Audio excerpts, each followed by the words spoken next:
Hello everyone, I'm Paavo Järvi, the music director of Tonhalle Orchestra Zurich. Welcome to Tramp for Two, a new series where I take my guests on a ride through Zurich.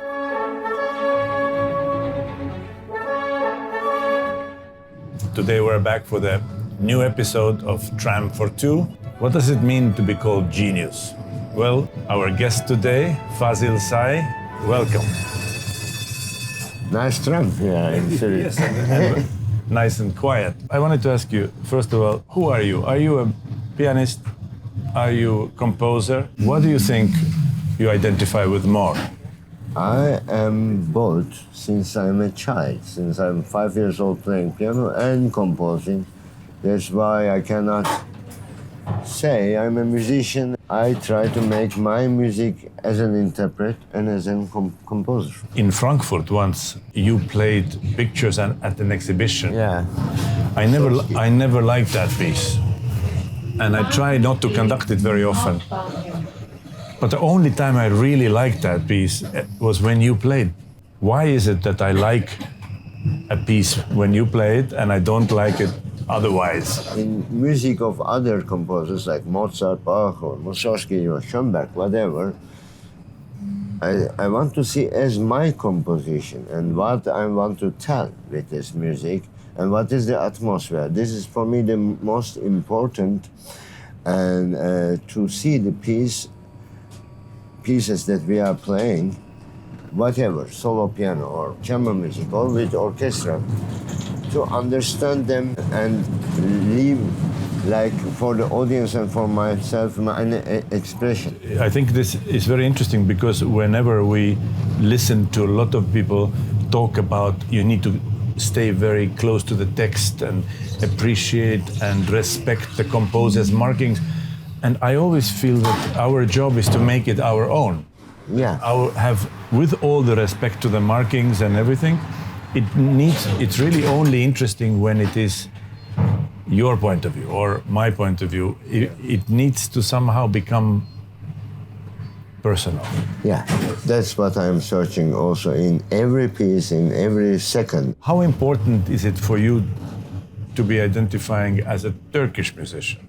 For example, for me, it's incredibly important to be known as an Estonian musician, even though we are very cosmopolitan anyway. Yeah, we are very cosmopolitan, we are very universal in our language, but as you know, I mean, Turkish culture is quite different than Europe. I've been a bridge maker all my life, naturally, between the presenting my music and from my country with the DNA of my country's music in my compositions, presenting in Western world, and Western music like anything, Mozart, Beethoven, presenting in Turkish cities. This is cultural dialogue, and also bridge making. But it is not a concept of mine, it is myself. It is not natural, yeah.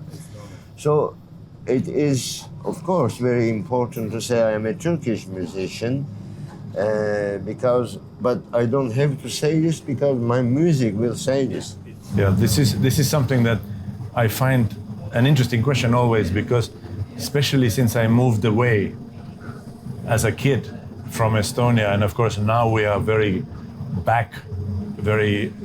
actively invested in Estonian development, it has become almost as a secondary identity, which is funny because when you talk to people in Estonia, for example, who have never left, they say, well, why do we talk about this all the time? It's clear, it is not a big deal. We are Estonians, so what? And for me, it has become a kind of almost, sometimes they call me a professional Estonian.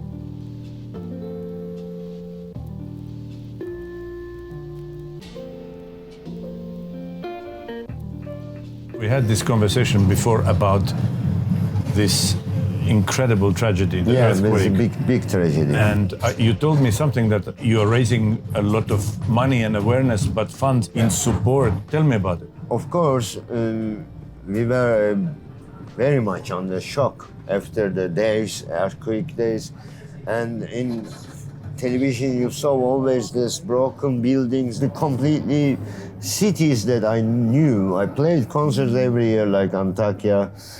I had so many friends in Adıyaman. So these are important cities, and of course we had a big shock. So 1 month after the earthquake, we understood we have to help as much as we can, and helping is, of course, building the cities new, and millions of people lost their homes, so helping them. So that means collecting money. I did first in Turkey some concerts, in Izmir. A week later, there was a very important French concert with live on television. And the French people were amazing. They spent on the evening already 3 million euro. After 1 week, it become like 10 million euro. Amazing. Amazing money. That's what a musician can do. This is just one way of using your celebrity Yeah. for the greatest cause.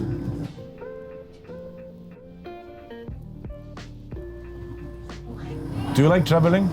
I like, yes. I love to be in the cities every year again. For example, Zurich. Yes, sure.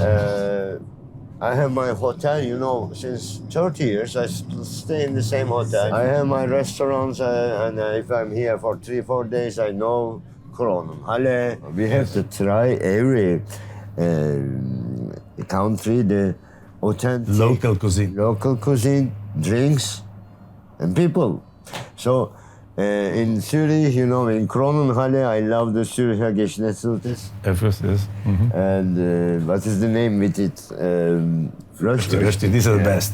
It is a bit deja vu every time, but But there is some security and something comforting about knowing locals and also knowing some places. yeah, it is a very nice thing. But also the positive way is not easy. You sit somewhere in a cafe or restaurant or airport, and somebody wants to make a selfie. Comes at the moment you are composing very important concert. You just said that you're sitting in the airport, you have something in your head, you're composing. Yeah.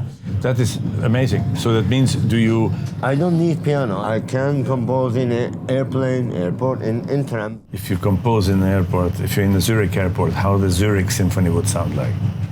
Very difficult to say. In the sound, in the atmosphere, I have to think. If you think of Switzerland in general or Zurich, what are the artistic characteristics? Of course, Switzerland is known for its mountains, for its lakes.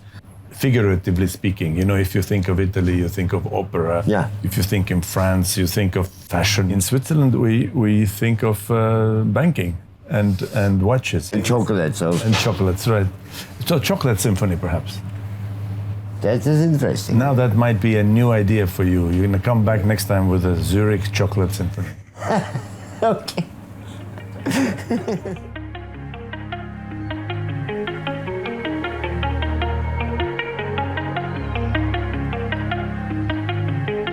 When you are on that level of celebrity and that level of fame, you are under scrutiny. How close and free do you feel making political statements? About 10 years ago, I had said more, but then I had problems, which is now gone. Now is good. But I have to say, it changed in my life that I don't want to say that much like before, or let's say not that hard. Yeah. So, but sometimes I still saying something because we have to say. Well, in a way, this is an interesting question for me too, because where do we draw the line? I mean, the best communication is music. At the same time, when you really feel like you need to say something, people expect you to make a statement. Yeah, but Paolo, a government, politics is not just a PlayStation. It's truly into our lives. We pay our taxes. Yes. The orchestras are government, this and this is government. It's all connected. It's all connected. So then we have to say something because it's our life.